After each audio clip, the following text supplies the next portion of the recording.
Assalamualaikum warahmatullahi wabarakatuh dan salam sejahtera. Hari ini kita mendepani kehangatan isu politik dan semestinya kita dihujani dengan beberapa berita sensasi. Hari ini kita akan rungkaikan 7 persepsi berkenaan dengan Perikatan Nasional bersulamkan fakta.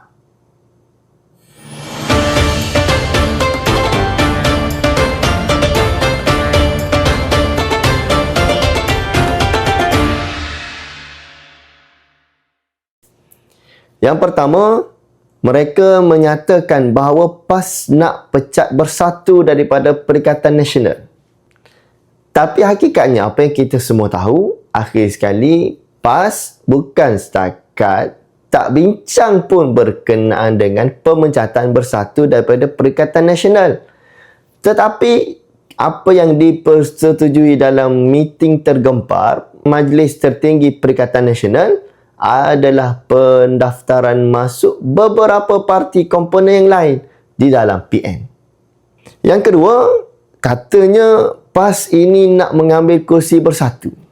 Tapi semalam, pengarah pilihan raya Perikatan Nasional mengumumkan bersatu dapat agihan kursi paling banyak bagi PRN Johor.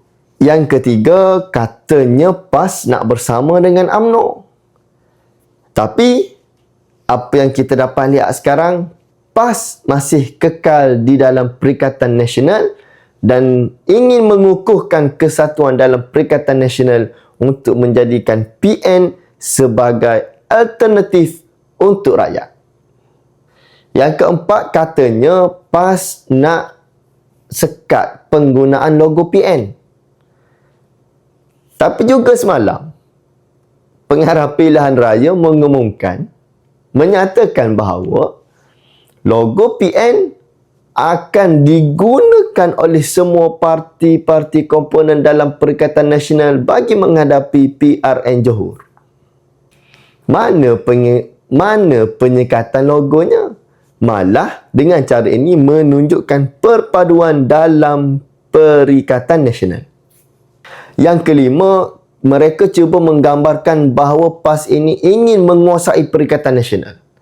Tapi hakikatnya, apa yang kita dapat berita 2-3 hari lepas, PAS melantik bukan orang daripada parti PAS sendiri untuk menganggoti kepimpinan tertinggi Perikatan Nasional.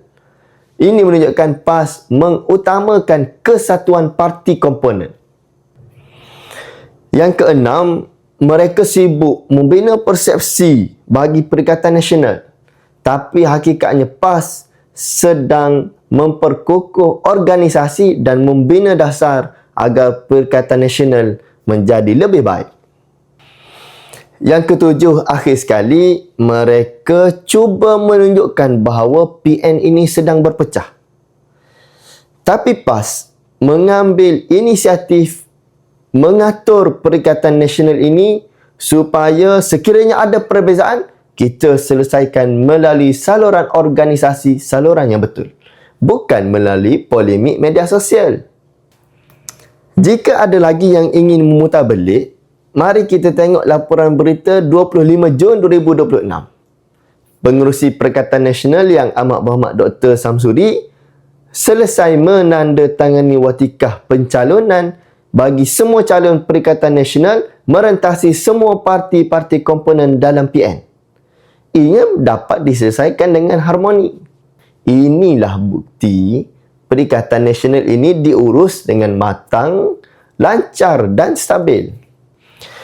Naratif besarnya jelas, mereka bermain persepsi, PAS membawa fakta. Mereka mencipta polemik, PAS membina Perikatan Nasional yang lebih baik. Apa pandangan tuan-tuan dan puan-puan sekalian? Jangan lupa untuk like, share dan subscribe untuk ulasan yang lebih lanjut. Assalamualaikum.